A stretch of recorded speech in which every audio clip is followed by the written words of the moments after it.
Well, Stephen, Natasha, Diddy's ex-girlfriend for hire, going under the pseudonym Jane, was on the hot seat today under cross-examination, providing more details about her business and sex relationship with Diddy, and really getting into her jealousy that Diddy was showing a lot of attention and going public with rapper Young Miami. The fuck, like he called, we used to kick it on telephone and after the main.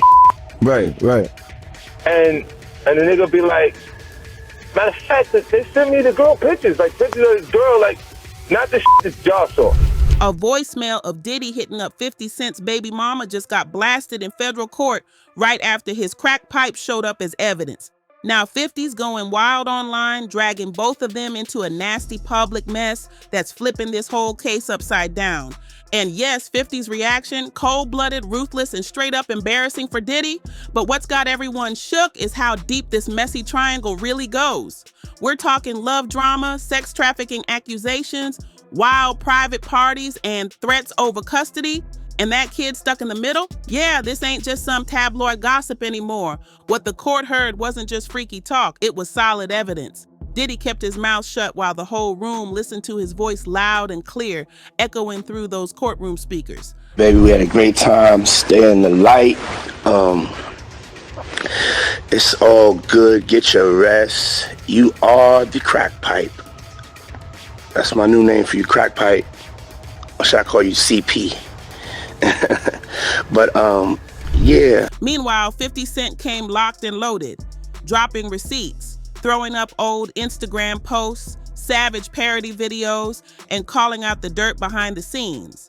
He even brought up a shady casting decision from BMF that had folks raising eyebrows. This isn't just celebrity drama, it's part of a full-blown federal investigation. And it all started with one voicemail that cracked everything wide open. Diddy sat there in silence, but the court heard everything. He wasn't slurring, he wasn't high, he sounded calm, way too calm, like he really thought he was being sweet or something. This wasn't some throwback voicemail from 2006 either. It wasn't pulled out of some dusty bad boy archive. Nope, this was 2025, and that voicemail just got played in a federal courtroom for everybody to hear. Prosecutors say the woman on the line is Jane Doe, the same mystery woman now taking the stand against Diddy in this huge sex trafficking case. But the internet, they're done being quiet. Insiders and fans are naming names. Jane Doe?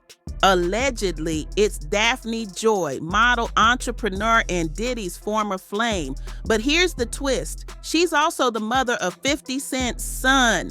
That's when everything started clicking for the fans. And they spent 5 days in a hotel room. Said they had dinner on the balcony, they went all the way, and she let him know that she had a child with someone that he knew. This person did not get along with Diddy, but he said that he didn't. People already knew things were tense between 50 and Diddy, but now this just snapped it into focus. That voicemail didn't just add drama, it connected all the dots.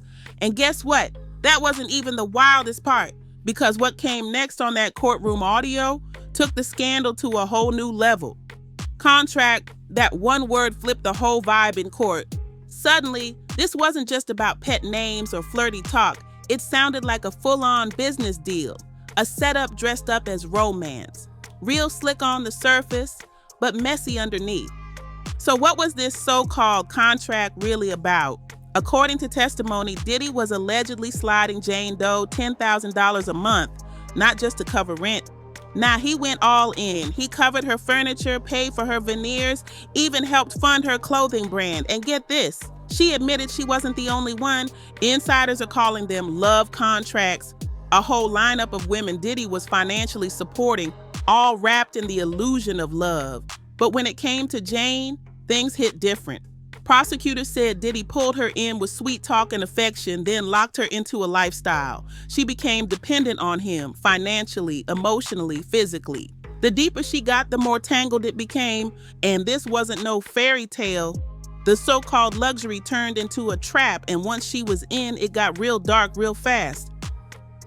According to the court records, Jane Doe took the stand and laid it all out. She said she was expected to show up like clockwork for hotel nights, events laced with drugs, sex, and sometimes even male escorts. And these weren't some wild random parties. They were scheduled, planned out like business meetings. And Diddy, He allegedly made sure she knew exactly what her part was in all of it. In one text, he reportedly told her, "You got me on my job. It will never work like that over here. You need to get on your job." Translation, her job was to keep him pleased, period.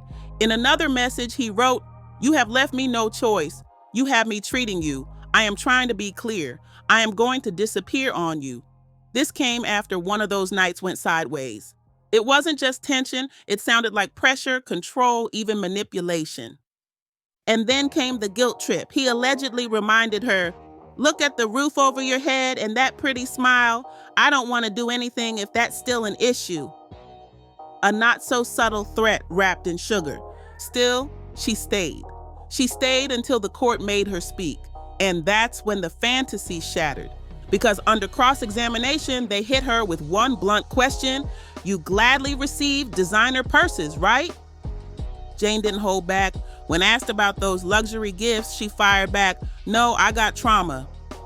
That's when attorney Mark Garrigo stepped in and asked, "Do you know what a Bottega bag is?" Jane clapped back, "I'm sure you have one." He pressed again, "How much does one cost?" And that's when Jane snapped. She shot back, "How much does my body cost?" The whole courtroom felt that. Then it shifted to her feelings toward Young Miami, and things got even messier. Jane had already kept notes that were brought into evidence where she detailed her jealousy. She testified that Diddy treated his relationship with Young Miami like a trophy show, public dates, red carpets, flashing smiles for the cameras. Meanwhile, Jane, she said she was being shuffled around in secret, flown in and out like cargo. No spotlight, no validation, just silence. So this wasn't just some bitter love triangle, it was deeper. Jane's resentment toward Young Miami wasn't just personal, it became part of her legal fight. She claimed Diddy used her emotions against her, calling her needy, jealous, and manipulative.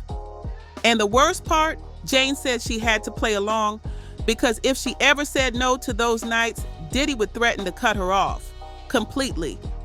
At one point, her voice cracked. She was trying to hold it together as she described hiding bruises under layers of makeup, bruises from when Diddy allegedly choked her during an argument. And still, she kept showing up. Hotel nights didn't stop. She kept texting him sweet messages, still thanking him, still holding on. She told the court that being in Diddy's world felt like living in a bubble. Nothing around her felt real. And even after all that pain, she admitted, part of her still wanted his attention. That need ran deep, but this is where it got dark.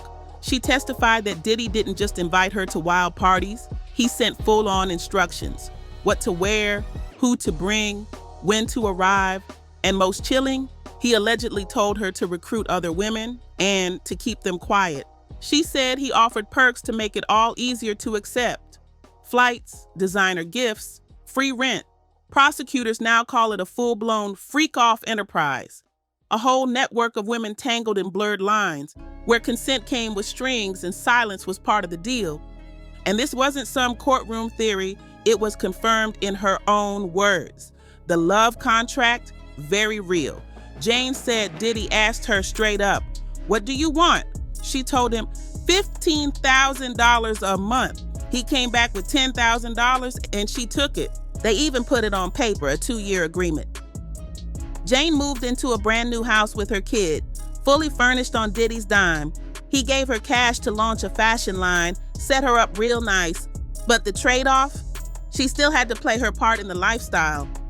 One night, she testified about an event she called All-Star Night, where she and Diddy were set to host a wild hotel freak-off, bringing in their top 3 male performers. It wasn't random, it was planned, like a lineup. That's when she started looking for a way out. Jane said she tried dodging the night, even sent him a photo of pink toilet paper, hinting she was on her period. His reply, ice cold. He allegedly texted back, "Don't ask for money again." The courtroom went dead silent when that message was read out loud. Now, the real question wasn't just whether Diddy had power, it was how far he used it. Was Jane a victim or just his top pick in a twisted game? Because for every painful claim, there was a designer bag. For every violent episode, there was a bank deposit. For every freak-off invite, a luxury suite and a signed agreement. Even the jury looked rattled, torn between sympathy and suspicion, but 50 Cent, he wasn't confused at all. The moment this courtroom storm hit the headlines, he went full savage. He hit Instagram, dropped a selfie of Daphne Joy right next to a courtroom sketch, and then let loose with the most sarcastic caption of the year. Hey, does anyone know who Jane Doe is? I'm trying to research this. That's what 50 Cent posted online, and that was all it took. The post didn't last long. It was deleted within hours. But screenshots, they exploded across TMZX and every hip-hop blog out there. The message was loud and clear. 50 wasn't just cracking jokes. He was putting her on blast during an active federal trial, and he didn't stop there. The second post hit just as hard, this time a pic of 50 Cent and his son Sire giving the camera a cold side eye. The caption, WTF, no filter, no holding back, but memes were just the warm-up. 50 brought out the heavy artillery. He hit up his AI team and dropped one of the most savage parody videos hip-hop has ever seen, Freak Off Family Matters. A spoof of the classic sitcom intro, but now featuring Diddy, Daphne, Cassie, Young Miami, and every single name linked to the Freak Off rumors. All edited into a twisted little dance sequence. And just when folks thought he might chill, he played the dirtiest card in his deck. Back in 2023, when whispers started flying about Diddy and Daphne getting a little too close, 50 Cent made a silent but bold move. He cast Young Miami, yes, that Young Miami, in his show. The one he executive produces, BMF Black Mafia Family. No captions, no shade needed, just straight strategy. He didn't just troll, he turned the whole mess into a power play. At first, everyone thought it was just a cool collab, no big deal. But now, people are starting to see it for what it really was, a calculated hit job. Think about it, Diddy's girl starring in a show run by 50 Cent while Diddy was allegedly creeping around with 50's baby mama behind the scenes. That wasn't a coincidence, that was a checkmate. And if you think 50 was just moving off jealousy, think again. At that time, Daphne was still living in the mansion Diddy paid for, still getting those monthly deposits, still wrapped up in the so-called love contract. 50 knew exactly what was going on. He knew Diddy was sleeping with the mother of his kid, and instead of flipping out, he flipped it into a streaming deal, turned pain into profit. But the pettiest, coldest post, that one came on Father's Day. No throwback photo, no sweet post with his son. 50 dropped a firebomb. Happy Father's Day, little B. I'll have full custody soon, little B. You'll be back on OnlyFans in no time, little B. Yeah, he tripled down. And the timing? Brutal. Just a few months before that post, 50 had already filed for full custody of his son, Sire. Sources say it was directly tied to Daphne's name being dragged into the lawsuit against Diddy and her alleged link to the sex trafficking investigation. It wasn't just personal. It was war, and 50 came to win. But Daphne wasn't about to stay quiet. Her next move, it flipped the whole story again. By this point, the internet had already decided Jane Doe is Daphne Joy. The courtroom sketches, the leaked testimony, the freak-off receipts, it all pointed straight to 50 Cent's baby mama. And for a while, it felt like she was getting buried under it all. But then, boom, her clapback hit Instagram. And it wasn't soft, it wasn't cryptic, it was loud, personal, and meant to sting. She posted a message that read like a full-on digital manifesto, a scream through the screen. She called out 50 Cent directly, not just for his posts, but for what she claimed he did behind the scenes. Her words, "Let's put the real focus on your true evil actions of violating me and physically using me. You are no longer my oppressor, and God will handle you from this point on." It shocked everybody. She flat out accused 50 Cent of rape and abuse, a move no one saw coming. The internet lit up. She wasn't just defending herself, she was going on offense. Daphne also denied everything tied to Diddy. She said Lil Rod's claims weren't true. She denied ever being Diddy's paid escort, and she dropped a legal bomb suing 50 Cent for defamation. The story just twisted again, and now it wasn't just about voicemails, parties, or paychecks. It was about accusations that cut way deeper. She told the court that every time she asked for something, a new couch, money for her kid, even just a dental appointment. She knew exactly what it would cost, her body. And even when she tried to say no, Diddy allegedly hit her with a chilling reminder. The cameras are still rolling. If she wasn't up for the usual scene, he'd just suggest a movie night instead. But she knew what that meant. That's where she is now, still on the stand, still breaking down piece by piece, still going head to head with one of the most powerful names in music. But the twisted part, Diddy's still footing her rent. And 50 Cent, he's still out here dropping memes like he's on a comedy tour. Meanwhile, Young Miami is riding shotgun on the back of Diddy's bike, wind in her hair, laughing like nothing can touch her.